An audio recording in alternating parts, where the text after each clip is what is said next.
اپنی نیکی چھپانا آپ کی سوچ کا امتحان ہے اور دوسروں کے گناہ چھپانا آپ کے کردار کا امتحان ہے۔ اپنے اندر کی سوچ کو صاف رکھیں، کیونکہ کشتیاں باہر کے پانی سے نہیں اندر کے پانی سے ڈوبتی ہیں۔ نصیحت کیجیے، شرمندہ نہیں۔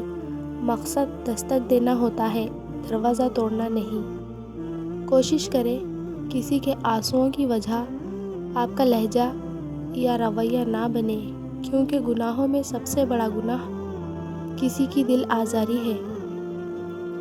بات نیت کی ہوتی ہے صاحب، کوئی کعبے سے بھی خالی ہاتھ لوٹتا ہے اور کوئی گھر بیٹھے رب کو پا لیتا ہے۔ آنسو مسکراہٹ سے زیادہ اسپیشل ہوتے ہیں، پتہ ہے کیوں؟ کیونکہ مسکراہٹ تو ہر کسی کے لیے ہوتی ہے، مگر آنسو ان کے لیے ہوتے ہیں جنہیں ہم کھونا نہیں چاہتے۔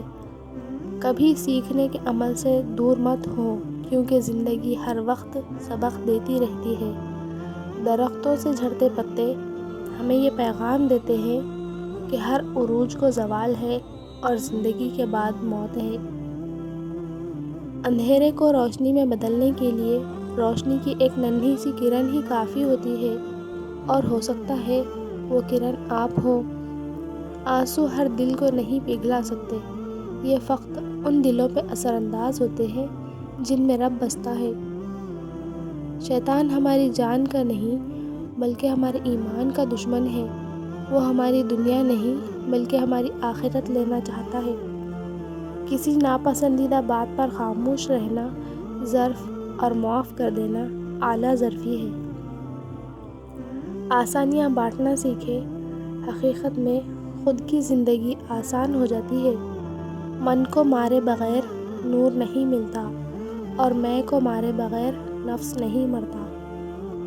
آپ اپنی زندگی سے بھلے ہی خوش نہ ہوں، پر کچھ لوگ ایسے بھی ہیں جو آپ جیسی زندگی جینے کے لیے ترستے ہیں۔